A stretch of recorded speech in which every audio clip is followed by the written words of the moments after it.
ओम नमो भगवते वासुदेवाय।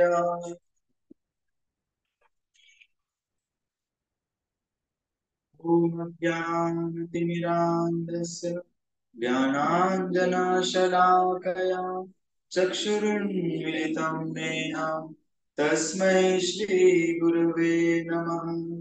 श्रीचैतन्यमनोभीष्टं स्थापितं येन भूतले स्वयं रूप कदा मह्यं ददाति स्वपदान्तिकम्।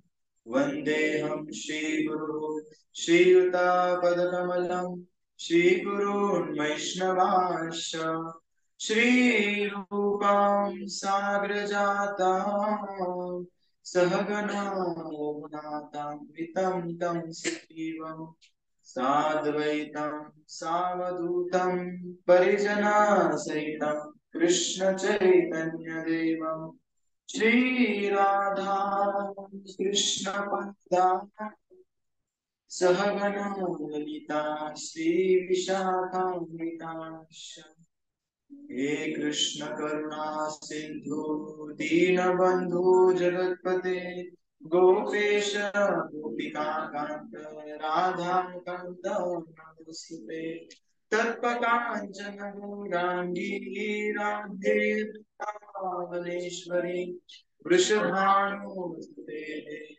प्रणमामि हरिप्रिये नमो महावदन्याय कृष्ण प्रेम प्रदायते कृष्णाय कृष्ण चैतन्य नामिने गौरतिशे नमः।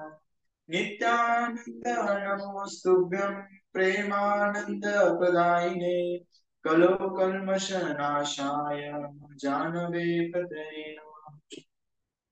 वाञ्छाकल्पतरुभ्यश्च कृपा सिन्धुभ्येव च पतितानां पावनेभ्यो वैष्णवेभ्यो नमो नमः।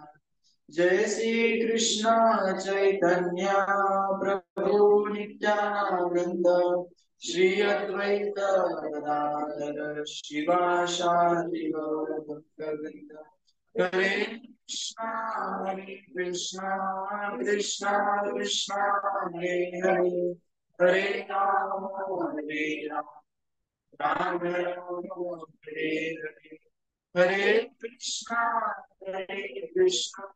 कृष्णा कृष्णा हरे हरे हरे राम राम हरे कृष्णा कृष्णा कृष्णा हरे हरे हरे राम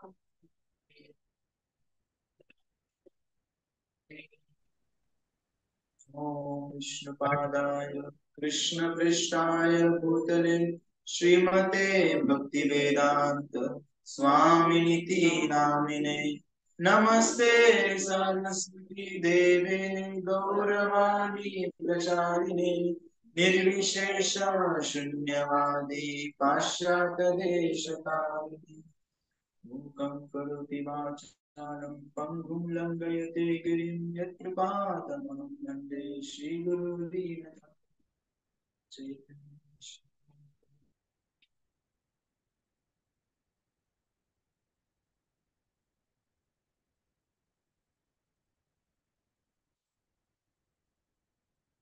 हरे कृष्ण। तर उपस्थित सर्व भक्तांचं हार्दिक स्वागत आहे मराठी साप्ताहिक सप्ताहानंतर। आय थिंक 20 तारखेला कृष्णानंद प्रभूंनी क्लास घेतला आणि त्यानंतर मागच्या शुक्रवारी काही कारणास्तव सिक्युरिटी पर्पज आणि सुरक्षा व्यवस्थेच्या कारणामुळे सत्संग होऊ शकला आणि बरेचसे भक्त होते। उज्ज्वल भक्ती माता जे होत्या त्यांचा फोन आलेला की प्रभूजी आम्हाला मंदिरात सोडत नाही काय करू पण मलाही ज्ञान नव्हतं या सगळ्या गोष्टींमध्ये। तर लास्ट फ्रायडेला कोण होतं जेव्हा कृष्णानंद प्रभूजींनी क्लास घेतला तेव्हा काही भक्त होते। त्या दिवशी जुहू मध्ये परमपूज्य राधानाथ स्वामी महाराजांद्वारे दीक्षा विधी पार पडली आणि बरेचसे वरिष्ठ भक्तांच्या दीक्षा झालेल्या आहेत। समस्त भक्तांच्या चरणी प्रार्थना करतो, निवेदन करतो आणि त्यांना शुभेच्छा देतो. त्यांचे नवीन जीवनाची सुरुवात झालेली आहे. मागच्या वेळी अमृतवाणी वाटाची नव्हत्या, त्यांचा हरिबोल करायचं राहिलेलं. तर सगळेजण त्यांना शुभेच्छा देऊयात. नवीन त्यांचा जन्म झालेला आहे, गुरुने दिलेला आहे वैष्णव पारंपरिक पद्धतीने. हरिबोल. तर सर्व माताजींना विनंती आहे की तुम्ही पण फॉरवर्ड व्हा, आता भक्तीमध्ये प्रगती करा आणि गुरु शिष्य परंपरेशी कनेक्ट व्हा, जेणेकरून आपण श्री प्रभुपादांशी जोडले जाऊ, जे आपल्याला बॅक टू गॉड घेऊन जाऊ शकतात.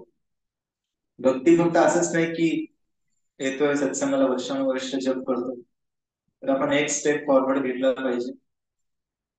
तर समस्त जे काही कन्सिस्टंटली ड्युटी येत आहे त्यांच्यासाठी निवेदन आहे की तुम्ही कम फॉरवर्ड. माताजी रोज जे आहेत खूप सिन्सिअरली सेवा करतात, तर विनंती आहे की तुम्ही take first step in Krishna consciousness. दीक्षामध्ये सुरुवात आहे, असं नाही की सगळं मिळवलंय आता अचिव्हमेंट, अल्टिमेटली अचिव्हमेंटच आहे. बट कृष्ण. तर आपण लास्ट फ्रायडे हे जे कृष्णानंद प्रभूजींनी क्लास दिला होता, आपण काय बघत होतो इतक्या दिवस? बरं काय आठवते कोणाला? फ्लॅशबॅक. आपण गुरु शिष्य परंपरेबद्दल जाणून घेत होतो आणि आपण गौर किशोरदास बाबाजी महाराजांपर्यंत आलेलो. आणि लास्ट फ्रायडे कृष्णानंद प्रभूजींनी भक्तिनाथ ठाकूरांबद्दल थोड्या काही गोष्टी शेअर केलेल्या होत्या आणि त्यांचे टीचिंग्स आणि त्यांची लाईफ त्याच्यावर डिस्कशन केलेलं. तर त्याचा आपण पुढचा पार्ट घेतोय. काही भक्त नव्हते, डिस्कनेक्ट झालेले आणि गॅप होता, असं पुन्हा आज मी भक्तिनाथ ठाकूरांबद्दलच बोलतो आणि आपण या फ्रायडे पासून कंटिन्यू करूया. या मंथेंडला बरेचसे ड्युटी यात्रेसाठी जात आहेत, तेव्हा थोडा खंड पडेल 15 दिवसांचा. काही ड्युटी मायापूर, काही ड्युटी वृंदावन धाम मध्ये जात आहेत. तर वृंदावनला कोण कोण जात आहे बरं? ओके, काय डेट आहे वृंदावनची? 3 तारीख. 3 ते 11. ओके ओके, ऑलमोस्ट मग 15 तारखेपर्यंत आपण तर कदाचित 1-2 क्लास होतील भक्तिनाथ ठाकूर आणि जगन्नाथदास बाबाजी महाराजांबद्दल आपण जाणून घेऊ. तर क्लासला सुरुवात करायच्या आधी आपण भक्तिनाथ ठाकूरांच्या प्रणिती मंत्र म्हणूया, जेणेकरून ते आपल्याला कृपा प्रदान करतील आणि त्यांच्याविषयी आपण काहीतरी जाणून घेऊ. नमो भक्ती विनोदाय, नमो सच्चिदानंद नामिनी, गौर शक्ती स्वरूपाय, उपानुगाय ते नमः.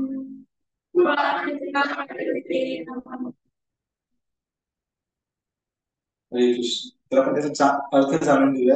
त्याच्या आधी भक्तिनाथ ठाकूर. तर भक्तिनाथ ठाकूर कोण होते, कोणाला माहिती? काही नॉलेज थोडंफार भक्तिनाथ ठाकूरांबद्दल? वडील होते. Yes yes. मेन आपल्याला त्याची ओळख आपण म्हणू शकतो, ज्यांनी आपल्या गौडीय संप्रदायामध्ये खूप मोठं योगदान दिलंय.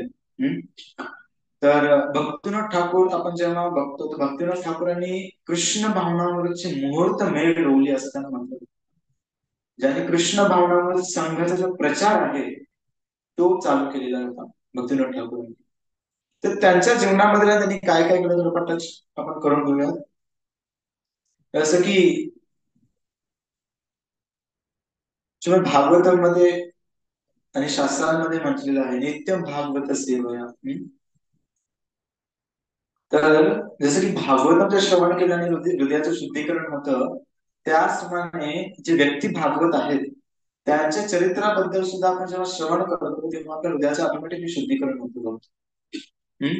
केवळ आणि केवळ भागवत आणि कृष्ण भगवंत किंवा भगवान श्रीकृष्ण जे स्वरूप आहेत त्यांच्याबद्दल जीवन चरित्राचा अभ्यास आणि कथा श्रवण करून शुद्धीकरण होतच, परंतु त्याच्याही पेक्षा जास्त जेव्हा आपण कोणत्या व्यक्ती भागवत किंवा शुद्ध भक्तांच्या जीवनामध्ये जो श्रवण करतो, तेव्हा त्यांचा साक्षात आपल्याला संग भेटतो. आता विचार करू शकाल की भक्तीनाथ ठाकूर तर नाही आहेत, आणि आपण प्रभुपादांनाही पाहिलेलं नाहीये, परंतु जेव्हा आपण अशा शुद्ध भक्तांचं श्रवण जेव्हा करतो त्यांच्याबद्दल, तेव्हा बघतो ऑटोमॅटिकली आपण त्यांच्या असोसिएशन मध्ये जातो. किती गोल्डन ऑपॉर्च्युनिटी आहे ना बघतो आपल्यासाठी. असं नाही की ठीक आहे, कधी कधी वाटतं की आय एम लोनली, मी एकटा आहे घरी आणि मला शुद्ध भक्तांचं असोसिएशन नाहीये.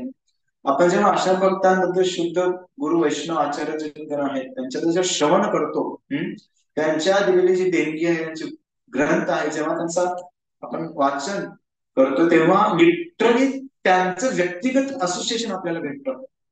तर गरज नाही की आपण आउट ऑफ द वे जाऊन कुठे असोसिएशन घ्यायला जायचंय. आपण डेली लाईफ मध्ये सुद्धा आपण शुद्ध भक्तांचं असोसिएशन घेऊ शकतो. असं नाही की फक्त टेम्पल मध्येच येऊन तुम्हाला शुद्ध भक्तांचं असोसिएशन भेटेल, परंतु जेव्हा शुद्ध भक्तांचं चरित्र किंवा त्यांनी जी ग्रंथ संपदा आहे, त्यांच्याबद्दल जेव्हा आपण श्रवण करतो, तेव्हा आपल्याला ऑटोमॅटिकली ते शुद्ध जी त्यांची अवस्था आहे किंवा ते स्वरूप आहे त्याचं असोसिएशन आपल्याला भेटेल. हा, आणि जेव्हा आपण वारंवार वारंवार श्रवण करतो बघतो, तेव्हा आपल्यालाही आत्मा हृदयातून रिअलायझेशन व्हायला लागतात की खरंच we are associating with the pure devotees. त्याच्या वाणीचं श्रवण करतो आपण. तर भक्तिनाथ ठाकूर त्यांना सप्तम गोस्वामी म्हटलं जातं. षडगोस्वामी ग्रंथ तर होतेच, परंतु सप्तम गोस्वामी रूपविलास प्रभूजी म्हणून आहेत प्रभुपादांचे शिष्य.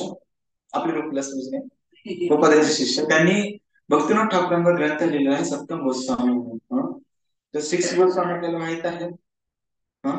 कोणते कोणते सिक्स गोस्वामी आहेत? 6 गोस्वामी: रूप गोस्वामी, सनातन गोस्वामी, जीव गोस्वामी, स्वरूप दामोदर गोस्वामी, रघुनाथ दास गोस्वामी, रघुनाथ भट्ट गोस्वामी. असे 6 गोस्वामी आहेत आणि यांना सप्तम गोस्वामी म्हटलं जातं. विचार करा, 6 जे गोस्वामी होते ते ऑलमोस्ट संन्यास आश्रमामध्ये होते, ब्रह्मचर्य आश्रमामध्ये होते, आणि नंतर संन्यास ऑलमोस्ट सर्वच आपल्या आचार्यगणाने षडगोस्वामींनी संन्यास अवस्था धारण केलेली होती त्यांच्या अंतिम जीवनामध्ये. परंतु भक्तिनाथ ठाकूर ग्रहस्थ असून सुद्धा इतकी त्यांची शुद्धता होती, इतकी त्यांची शुद्धता होती की त्यांना सप्तम गोस्वामीचे पोस्ट त्यांना बोललं जातं आता आपल्या गुरु शिष्य परंपरेने. तर भक्तिनाथ ठाकूरांना 10 मुलं होती भक्त. तुम्हाला किती आहेत? 1 2 3. तरी आपण खूप टाइटली बाउंड होतो, राईट. आपल्याला 1 2 मुलाचं त्यांना वाढवणं, त्यांचं संगोपन करणं, त्यांना पालन पोषण करणं, त्यांना टाइम देणं, एनर्जी देणं, त्यांचं एज्युकेशन, त्यांची धनसंपत्ती जे काय त्यांना डिस्ट्रीब्युट करून देणं, किती चॅलेंजेस असतात बघतो गृहस्थ जीवनामध्ये. परंतु भक्तिनाथ ठाकूरांना 10 मुलं होती. ऍक्च्युली एका ठिकाणी मला असं समजलं की हा 13 सन्स होते त्यांना. 13 असेल, 10 नाही 13 मुलं होती. काही ठिकाणी 10 आहेत, काही काही आचार्याने त्यांना 13 सांगतात. तर 13 मुलं होती त्यांना. आणि त्यातले तिसरे मुलगा जो होता भक्ती सिद्धांत सरस्वती गोस्वामी महाराज, त्यांचं नाव काय होतं? नाही, लहानपणीचं नाव काय होतं भक्ती सिद्धांत महाराजांचं? विमल प्रसाद. विमल प्रसाद. प्रभूजींची मेमरी शार्प. विमल प्रसाद. तर भक्तिनाथ ठाकूर 1838 मध्ये त्यांचा जन्म झाला वेस्ट बंगालमध्ये भक्तिनाथ ठाकूरांचा. आणि त्यांना केदारनाथ दत्त या नावाने ओळखलं जायचं भक्तिनाथ ठाकूरांना. तर भक्तिनाथ ठाकूरांचा अशा वेळी जन्म झालेला ज्यावेळी संपूर्ण एस्पेशली भारत वर्षामध्ये, भारत देशामध्ये नास्तिकवादाचा खूप प्रचार आणि प्रसार झालेला होता. नास्तिकवाद ज्याला आपण म्हणतो, आणि काही अपसंप्रदायही उदयास आले होते. तर भगवान श्रीकृष्ण चैतन्य महाप्रभूंनी, तुम्ही जर बघितलं चैतन्य चरितामृत, तर समस्त भारतवर्ष भ्रमण केलं होतं चैतन्य महाप्रभूंनी.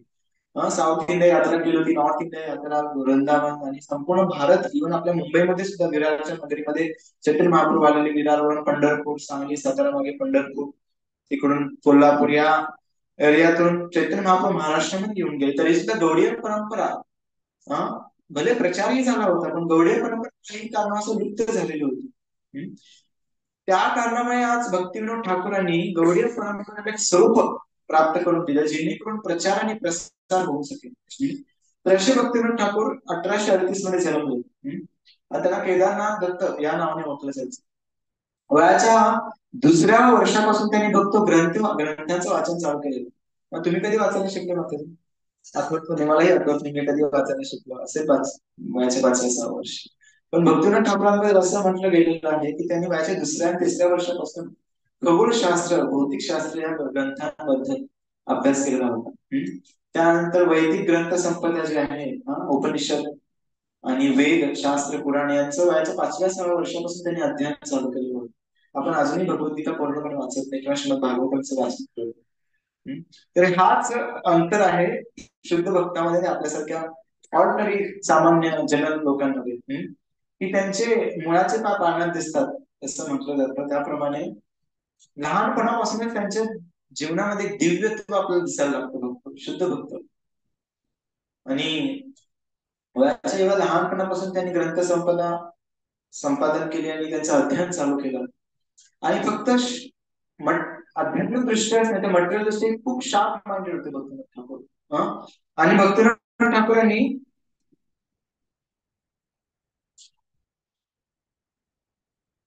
1866 मध्ये भक्तिनाथ ठाकूर IAS ऑफिसर होते. विचार करा, त्यावेळी ते IAS ही पदवी नव्हती, त्यावेळी ICS म्हटलं जायचं, इंडियन सिव्हिल सर्व्हिसेस, जेव्हा ब्रिटिश राजवट होती 1866 साली. तर भक्तिनाथ ठाकूर पहिल्यांदा प्राथमिक शाळेमध्ये टीचर होते. त्याचे माध्यमिक शाळेचे टीचर झाले. तुम्ही माझे टीचर झाले राईट, तुमच्या परंपरेमध्ये येतात, तुम्ही त्यांच्या परंपरेमध्ये येतात. भक्तिनाथ ठाकूर टीचर्स होते, अध्यापनाचं काम करायचे. आणि त्यानंतर त्यांची इतकी त्यांचा प्रचार आणि प्रसार वाढत झाला, त्यांचे इतके फेमस झाले की अनेक अनेक कॉलेजेस आणि महाविद्यालयामध्ये त्यांना प्रचाराला, त्यांना अध्यापनाच्या कार्यासाठी इन्व्हिटेशन यायला लागलं. आणि त्यानंतर त्यांचा अभ्यास वाढत गेला आणि त्यानंतर त्यांनी गव्हर्नमेंटच्या एक्झाम्स पास करून ICS ऑफिसर झाले 1866 मध्ये इंडियन सिव्हिल सर्व्हिसेस मध्ये. त्यावेळी खूप रेअर अशा गोष्टी लोकांना इंडियन सिव्हिल सर्व्हिसेसच्या ऑपॉर्च्युनिटी भेटायच्या, कारण त्यावेळी ब्रिटिश राजवट होती भारतामध्ये. आणि ब्रिटिश राजवट तुम्हाला माहिती आहे, कधी इंडियन भारतीय लोकांना गव्हर्नमेंटमध्ये सरकारी कामालयामध्ये चतुर्थ श्रेणी कामच त्यांना भेटायचं, 4th क्लास वर्कर. परंतु फर्स्ट क्लास वर्कर जनरली कोणाला भेटत नव्हतं, कारण त्यांची लोक खूप होती. परंतु भक्तिनाथ ठाकूरांची विद्वत्ता जितकी महान होती बघतो, की त्यांना त्यावेळी 1866 मध्ये भक्तिनाथ ठाकूरांना सिव्हिल सर्व्हिसेस मध्ये इन्क्लूड केले आणि त्यांना जज परमिशन पोस्ट दिली गेली होती. जज, न्यायाधीश आपण ज्याला म्हणतो. तर असे भक्तिनाथ ठाकूर अनेक अनेक आपल्या गौडीय परंपरेमध्ये अनेक मोलाचं योगदान केलेलं आहे भक्तिनाथ ठाकूरांनी. तर जेव्हा जेव्हा नवदीप धाम, मायापूर नवदीप धाम जे होतं, तर लोक त्याला वेस्ट, पूर्वीच्या काळी, आता जे मायापूर आहे ते ईस्ट म्हणजे पूर्वेला आहे मायापूर धाम. आता जे मायापूर धाम आपण जातो, जिथे महाप्रभूंचं जन्मस्थान आहे, ते पूर्वेला आहे. पण काही अपसंप्रदाय लोकांनी महाप्रभूंचे जन्मस्थान पश्चिमेला आहे असं सांगितलेलं होतं. आणि त्यामुळे सगळे लोक नवदीप धाममध्ये, पश्चिम नवदीप धामामध्ये जाऊन शिफ्ट झाले होते आणि राहत होते. परंतु जेव्हा भक्तिनाथ ठाकूर मायापूर धाम मध्ये गेले, तर त्यांना, कारण त्यांची शुद्धता होती इतकी होती की त्यांनी जे गौडीय आपल्या गौडीय परंपरेमध्ये जे चैतन्य महाप्रभूंची जी स्थळी होत्या, लीलास्थळी होत्या, त्यांचं प्रकाशित आणलं त्यांनी भक्तिनाथ ठाकूर. आणि त्यांना रिअलायझेशन झालं की मायापूर धाम जे आहे ते जे आता पश्चिमेला लोक मानतायत, ते पश्चिमेला नसून पूर्वेला आहे. म्हणून भक्तिनाथ ठाकूरने संपूर्ण जगाला नवदीप धाम मध्ये पुन्हा पूर्वेच्या ठिकाणी आणलं. जे लोक ट्रान्सफर झाले होते, शिफ्ट झाले होते. आणि त्यांनी 1893 मध्ये, 1893 साली योगपीठाचा शोध घेतला. योगपीठ काय माहिती आहे कोणाला? काय आहे योगपीठ? मायापूर धाम मध्ये चैतन्य महाप्रभूंचं बर्थ प्लेस योगपीठ नावाने ओळखलं जातं. जिथे निमच वृक्ष आहे, निम वृक्ष, कडुलिंबाचा वृक्ष आहे, त्या वृक्षाखाली निमाई जे चैतन्य महाप्रभू आहे त्यांचा जन्म झाला होता. तर असे काही दिव्य लीलास्थळी जे आहेत भक्त हो, त्या भक्तिनाथ ठाकूरांनी उदयास आणल्या होत्या. कारण काही अपसंप्रदायांनी इतकं अज्ञान पसरवलं होतं की जे लीलास्थळी होतं काही लोक झालेलं होतं. आणि भक्तिनाथ ठाकूरांनी प्रीचिंग चालू केली ऑफिशियली. आपण जसं प्रचाराचं कार्य करतो तसं भक्तिनाथ ठाकूरांनी 1866-1893 पासूनच प्रीचिंग चालू केली. आणि त्यांचं मेन प्रीचिंगचं सेंटर होतं सुरभी कुंज म्हणून. मायापूर धाममध्ये तुम्ही गेलात, आपण जाऊ कधी वेळ भेटला तर आता मायापूर यात्रा जे पण बघते तर सुरभी कुंज नावाचे कुंज होते. आणि तुम्ही कधी नामहट या गोष्टीबद्दल ऐकले? नामहट, आपण जर बंगालमध्ये गेला तर नामहट खूप आहे. जसं की सत्संग भवन असतं तसं नामहट, म्हणजे आपण जर सत्संग म्हणतो, गवडे लोक नामहट बोलतात, म्हणजे सेंटर्स. तर भक्तिनाथ ठाकूरांनी 100 पेक्षा जास्त नामहट ची स्थापना केली होती, जिथे लोक एकत्र येत होते आणि भजन कीर्तन प्रवचन जसं आपण करतोय. तर नामहटची स्थापना केली होती भक्तिनाथ ठाकूरांनी. आणि एकदम आयडियल ग्रस्त होते भक्तिनाथ ठाकूर. 1895 मध्ये योगपीठाची स्थापना केली आणि तिथेच राधा माधव आणि गौरांग महाराजांचं मंदिराची स्थापना केली. आपण जर नागपूरमध्ये गेलो तर तुम्हाला त्याचं दर्शन घडेल. जे भक्तिनाथ ठाकूरांनी, आताचे जे मंदिर आहे ते खूप मोठं मंदिर आहे, परंतु जेव्हा भक्तिनाथ ठाकूर होते तेव्हा खूप छोटं मंदिर होतं. म्हणजे त्यांनी जेव्हा मेन आजचा जो गर्भगृह आपण बघू शकतो, तर त्या मेन गर्भगृहाची स्थापना आणि कन्स्ट्रक्शन जे आहे, उभारणी आहे, ती भक्तिनाथ ठाकूरांनी केलेली आहे. आणि त्यावेळी भक्तिनाथ ठाकूरांनी खूप संघर्ष केला, कारण बरेचसे लोक नास्तिकवादी बनलेले होते. धर्मशास्त्रांवर आणि सनातन धर्मावर लोकांचा विश्वास नव्हता. आणि थोडेफार जे काही संप्रदाय होते ते अपसंप्रदाय बनलेले होते, जे चुकीचा प्रचार आणि आचार करायचे. त्यावेळी हरिकृष्ण महामंत्र कोणी मोठ्यानं गायला जायचं, जसं की आपण जगमा मोठ्याने हरिकृष्ण महामंत्र बोलतो किंवा कीर्तन करतो, नाम संकीर्तन करतो, पण त्यावेळीची अशी धारणा होती लोकांमध्ये की नाम जप संपूर्णपणे हृदयातून करायचा, मनाने करायचा, मोठ्याने बोलायचा नाही, कारण अलाउड नाहीये, परमिशन दिलेली नाही आहे शास्त्रामध्ये. आता विचार करा, बघतो चैतन्य महाप्रभू नाम संकीर्तन चालू केलं आणि तेच अपभ्रंश लोकांनी येऊन त्याची अवहेलना करून जी काही सिद्धांत आहे तो सिद्धांत चेंज केला आणि वेगळाच महामंत्र चालू केला. जर तुम्ही कधी जगन्नाथपुरीमध्ये गेला असाल तर स्पेशली हरिदास ठाकूर समाधी मंदिरात तुम्ही जेव्हा जाल तेव्हा एक वेगळ्या प्रकारचा महामंत्र आपल्याला ऐकायला भेटतो. तुम्ही कधी ऐकलं की नाही माहिती, मी तर बऱ्याच वेळा ऐकलंय जगन्नाथपुरीमध्ये की हरे रामा हरे कृष्णा जय चैतन्य जय नित्यानंद, समथिंग वेगळाच मंत्र आहे. ते त्याचं कीर्तन करतात आणि ते म्हणतात की हरे कृष्ण महामंत्राचं लाऊडली कीर्तन करायचं नसतं. तर असे काही अपसंप्रदाय उदयास आले होते.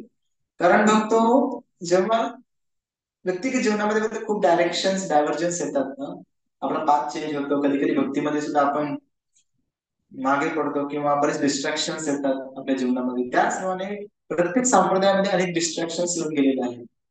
कारण जेव्हा ऑफिशियली प्रीचिंग जेव्हा कोण व्यक्ती करणारी नसते आपल्या जीवनामध्ये, ऑब्विसली आपल्याला जेव्हा शिक्षा गुरु नसतात, दीक्षा गुरु नसतात, पण असूनही त्यांच्याशी आपण कधी कनेक्ट होऊ शकत नाही, तर ऑटोमॅटिकली आपलं life out of the path जायला लागतं, राईट? तर त्याचप्रमाणे संप्रदायाचं पण असंच होतं. जेव्हा कुठल्या संप्रदायामध्ये जेव्हा प्रचारामध्ये काही गोष्टी अशा येतात की आपलं वास्तविक सिद्धांताशी कनेक्शन तुटतं, श्रवण कीर्तन होत नाही आणि त्याच्यामुळे संप्रदायाचे डायव्हर्जन होतं. संप्रदायाचं सुद्धा भक्त डायव्हर्जन झालं होतं भक्तिविनोद ठाकूरांच्या होते.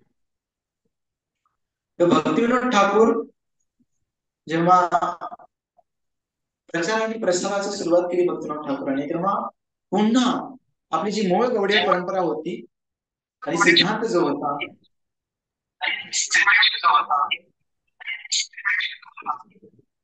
त्या सिद्धांतामध्ये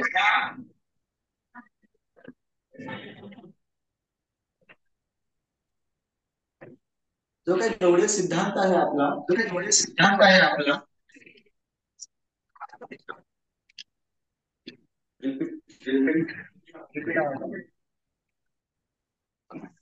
जो मूळ गवळी सिद्धांत पुन्हा ग्रंथ संपदा जी होती, ग्रंथ संपदा चालू केलं आणि आपलं जे नवीन गवळी सिद्धांत आहे, श्रीकृष्ण चैतन्य महाप्रभूंनी सांगितलेलं होतं सनातन गोस्वामी रायटिंग अँड लेखन चालू केलं भक्तिविनोद ठाकूरांनी आणि ते बुक्स पब्लिश केले भक्तिविनोद ठाकूरांनी. तर त्यांच्या पत्नीचं नाव तर भगवती देवी आणि त्यांना केदारनाथ दत्त या नावाने ओळखलं जायचं. आणि भक्तिविनोद ठाकूर 1885 साली जगन्नाथपुरी धाम मध्ये राहायला गेले. आणि त्यावेळी त्यांना जगन्नाथपुरीचं जे आजचं मंदिर आहे ते फक्त मंदिरामध्ये सुद्धा अपसंप्रदाय आलेले होते आणि जी जगन्नाथाची पूजा होती ती पूर्ण भंग पावलेली. कोणी पुजारी लोक नव्हते आणि जी परंपरा आहे अनेक वर्षाची जगन्नाथपुरी मंदिरातली ती परंपरा पूर्ण खंडित झाली होती. आणि तिथे कोणी असे एक लीडर नव्हते जे जेणेकरून त्या मंदिराचं जे काम आहे ते पुन्हा सुरळीत व्हावं. म्हणजे ब्रिटिश गव्हर्नरला समजलं की एवढं मोठं मंदिर आहे तिथे अजूनही कोण कंट्रोलर नाहीये, तर ब्रिटिश गव्हर्नमेंटने त्यांची नियुक्ती केली जगन्नाथपुरी मंदिरामध्ये. आणि जेव्हा भक्तिविनोद ठाकूर जेव्हा जगन्नाथपुरीमध्ये आले तर त्यांनी इतकं स्ट्रिक्ट सगळं म्हणजे रूल्स रेग्युलेशन त्यांनी आणले. आणि आजही भक्तिविनोद ठाकूरांनी दिलेले रूल्स रेग्युलेशन आज जगन्नाथपुरी मंदिरात पालन केलं जातं. जसं की कुकिंगच्या स्टाईल्स आहे, ज्या प्रकारे भगवान जगन्नाथांसाठी भोग तयार केला जातो, ज्या प्रकारे 56 भोग हा भक्तिविनोद ठाकूरांनी जगन्नाथजींना लावायला सुरू केला आहे. आणि जी शुद्धता आहे किंवा ज्यांच्या विधी आहेत, आरतीचे स्थळ, या सगळं सिद्धांत आणि जे काही ज्ञान आहे ते भक्तिविनोद ठाकूरांनी त्याची मांडणी केली. आणि आजही भक्तिविनोद ठाकूरांनी दिलेल्या विचारसरणी त्याचे जे ज्ञान आहे त्याच्याद्वारे आज जगन्नाथपुरीमधल्या मंदिराचं कामकाज आजही चालतं. जेव्हा जगन्नाथपुरीमध्ये भक्तिविनोद ठाकूर होते तेव्हा तुम्ही ती लीला ऐकलं असं, जेव्हा विमल प्रसाद लहान होते आणि जगन्नाथजींची रथयात्रा चालू होती, आठवते स्टोरी? आणि जगन्नाथजी येऊन थांबतात भक्तिविनोद ठाकूरांच्या घराच्या समोर. आणि जी भगवती माता होती, लहान विमल प्रसाद जे होते त्यांना घेऊन जातात आणि ऑटोमॅटिकली जी जगन्नाथजींची माला आहे ती त्यांच्या गळ्यामध्ये पडते. तर बघू शकता भक्तिविनोद ठाकूर त्यांचे पुत्र होते भक्तिसिद्धांत सरस्वती ठाकूर गोस्वामी महाराज. त्यांचंही जन्मापासून आपण बघू शकतो की कशा प्रकारे त्यांची जी दिव्यता होती त्यांच्या जन्मापासूनच प्रकट होती, लहानपणापासूनच. तर बघतो मेन पॉइंट लावूया आपण. भक्तिविनोद ठाकूरचे शेड्यूल खूप महान होतं. जे टाइम टेबल होतं दिवसाचं, एक आयडियल गृहस्थ म्हणजे इतकं त्याचं स्ट्रिक्ट त्याचं टाइम टेबल होतं भक्तिविनोद ठाकूरांचं की ब्रह्मचारी किंवा बॅचलर व्यक्ती फॉलो नाही करू शकणार, एवढं स्ट्रिक्ट त्यांचं टाइम तुम्ही नोट डाऊन करू शकता. आणि जीवनामध्ये 1-2 दिवस ट्राय करा फॉलो सेम शेड्यूल फॉलो करायचं. तर तुमच्याकडे नोट्स असतील तुम्ही बनवून घ्या. तर भक्तिविनोद ठाकूर 4 ते 4:30 सकाळी 4 वाजता उठायचे. आणि 4 ते 4:30 भक्तिविनोद ठाकूर रेस्ट घ्यायचे सकाळी. आणि 4:30 ते 6:30 सकाळी 4:30 ते 6:30 आपल्या मराठी सत्संग पोस्ट करणे. ठीक आहे, ज्यांच्याकडे नोट्स नाही त्यांना मराठी सत्संग पोस्ट करणे. तर 4:30 ते 6:30 भक्तिनाथ ठाकूर चॅटिंग करायचे, जप करायचे आपल्या माळेवर. ऐका बघतो काय स्टडी, ऐका किती पर्टिक्युलर आहे. 4:30 ते 6:30 भक्तिनाथ ठाकूर जप करायचे. 6:30 ते 7:30 भक्तिनाथ ठाकूर लेटर्स लिहायचे. त्याचं जे काम होतं. 7:30 ते 8:30 बुक रिडिंग करायचे भक्तिनाथ ठाकूर. रिमाइंड करतोय मी, 4 ते 4:30 रेस्ट करायचे. आणि त्याच वेळी ते स्नान वगैरे करायचे, जे काही प्रातविधी आहेत त्यांचे. आणि हाच मोबाईल लावताय, हात लावताय की लक्ष लावताय? आवाज कुठला ठीक आहे?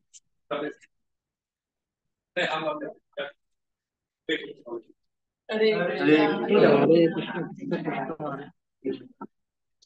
हरे राम राम राम हरे हरे कृष्णा कृष्णा कृष्णा हरे हरे, हरे राम राम हरे हरे कृष्णा कृष्णा कृष्णा हरे हरे, हरे राम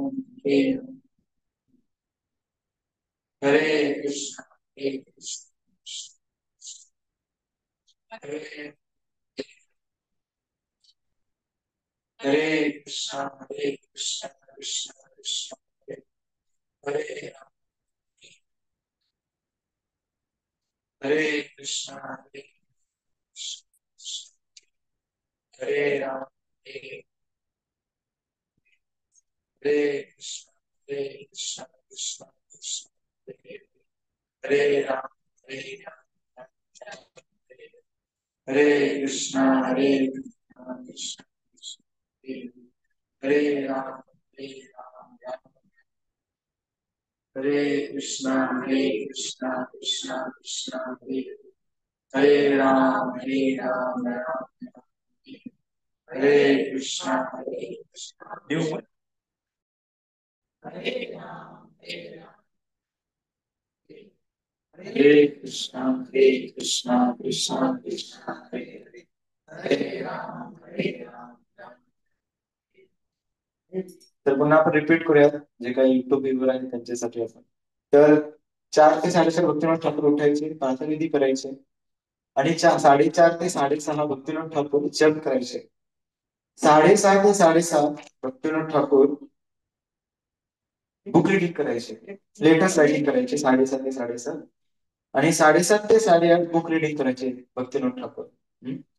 आणि 9:30 आणि 8:30 ते 9:30 Bhaktinath Thakur breakfast sorry rest करायचे पुन्हा. आणि 9:30 ते 10 भक्तिनाथ ठाकूर पुन्हा स्नान करायचे आणि ब्रेकफास्ट करायचे. तर नाश्ता करायचे भक्तिनाथ ठाकूर. त्याच्या नाश्त्यामध्ये काय असायचं? 2 चपात्या आणि दूध, आणि काही फळं, एवढंच त्यांचं आहे. आपल्यासाठी पोहे, उपमा, सँडविच, बर्गर काय काय आपण दिन सोबत नाश्ता दिनभर केली. तर भक्तिनाथ ठाकूर 1 ग्लास मिल्क, दूध, 2 चपात्या आणि काही फ्रुट्स खायचे. भक्तिनाथ ठाकूर. आणि सकाळी 10 ते 1 भक्तिनाथ ठाकूर. बघा बघतो किती पर्टिक्युलर टायमिंग आहे, एकाही मिनिटाचं इकडे तिकडे नाहीये. हा तर भक्तिनाथ ठाकूर 10 ते 1 वाजेपर्यंत कोर्टचं काम करायचे, कोर्टाचं काम करायचे भक्तिनाथ ठाकूर. आणि पुन्हा 1 ते 2 भक्तिनाथ ठाकूर घरी यायचे, रेस्ट करायचे. 2 ते 5 पुन्हा कोर्टमध्ये जायचे. किती शार्प टायमिंग आहे बघतो. 2 ते 5 कोर्ट, 5 वाजता पुन्हा घरी यायचे. आणि 5 ते 7 संस्कृत आणि बंगाली ग्रंथी लिहायचे भक्तिनाथ ठाकूर. 5 ते 7 आणि 7 ते 8 पुन्हा भक्तिनाथ ठाकूर स्नान करायचे आणि त्यांचा रात्रीचा आहार घ्यायचे. त्याच्यामध्ये पण सेम 2 चपाती, मिल्क, थोडी बहुत फ्रुट्स, थोडेफार फ्रुट्स, हे त्यांचा आहार होता. शरीर विद्या जडेंद्रियता आहे का, जीव फेले विषय सारे जीवा आती. हा आचार्यगण सांगतात आपली जर इंद्रिय आपल्याला कंट्रोल मध्ये करायची असते, एस्पेशली माइंड आणि सेन्सेस, तर आपल्या जिव्हाला आधी कंट्रोल केलं पाहिजे. प्रभुपादही सांगतात आपल्याला कधी स्वतः कधी प्रश्न पडतात की माझी इंद्रिय इतकी खूप कंट्रोलमध्ये नाही येत, माझं मन कंट्रोलमध्ये येत नाही. त्याला मनाला तर चॅन्टिंग आहेच, पण इंद्रिय कंट्रोल करण्यासाठी जिव्हाला कंट्रोल केलं पाहिजे. आणि जिव्हा कशी कंट्रोल होते? नाम आणि कृष्ण प्रसाद. तर अतिशय कंट्रोल्ड डाएट होता, आहार होता. आणि जेव्हा तुम्ही प्रत्येक शुद्ध भक्ताचं जर दिनचर्या बघितली तर अशीच असते, खूप एकदम कमी आहार असतो. कटोरीवर बॉईल सब्जी. कविचंद्र स्वामी महाराज जे आहेत प्रभुपादांचे शिष्य, तर बघतो मी त्यांच्याबद्दल ऐकलं की गेल्या 20 वर्षांपासून फक्त ते लिक्विड डाएट वर आहेत. ते सकाळी 1 लिटर छास पितात आणि संध्याकाळी 1 लिटर छास. अजूनही कविचंद्र महाराजांचं हेच शेड्यूल आहे. काही रिसेंटली 6 महिन्यापूर्वी कविचंद्र स्वामी महाराज आपल्या मंदिरात होते, त्यांनी प्रवचन दिली. आणि रोज मला सेवा द्यायची की त्यांना रोज सकाळी 1 लिटर छास आणि संध्याकाळी 1 लिटर छास. तर विचार करा, फक्त लिक्विडवर. काही प्रोपात शिष्य आहेत अजूनही, खूप खूप कमी डाएट आहे. आणि त्यांचं जर तुम्ही बॉडी बघला तर एकदम फिट अँड फाईन. मी त्यांना विचार महाराजांना की महाराज do have any diabetes, hypertension? महाराज म्हणे nothing, I don't have anything, no any medical conditions. काय लाईफस्टाईल आहे. तर बघतो तुम्हालाही तुमचे इंद्रिय कंट्रोल करायचे असतील. आणि वार्धक्यामध्ये स्पेशली खूप डिफिकल्ट होतं, जेव्हा आपलं उदर उपसतं, वर्किंग डिस्टर्ब होऊन जातं, मग साधना होत नाही, झोप लागत नाही, बरेचसे शारीरिक प्रॉब्लेम्स असतात. तर त्यासाठी आतापासूनच तुम्ही ह्या गोष्टी पालन करू शकता, जे आपल्या भक्तीलाही, जेव्हा शरीरामध्ये आहार कमी असतो तेव्हा माइंड एकदम फ्रेश असतं, नाही तर लेझीनेस वाटतो आपल्याला, आपल्याला आळस यायला लागतो जेव्हा भरपेट. तर असं नाही तुम्ही सत्संगाला की भरपेट खाऊ शकता, आपल्याकडे एक्स्ट्रा प्रसादम असतो. आपण 70-80चा काउंट देतो, पण जीव टिकतात 20-25. हे कन्सेशन फ्रायडे सत्संगसाठी आहे, but rest of the life can control your diet.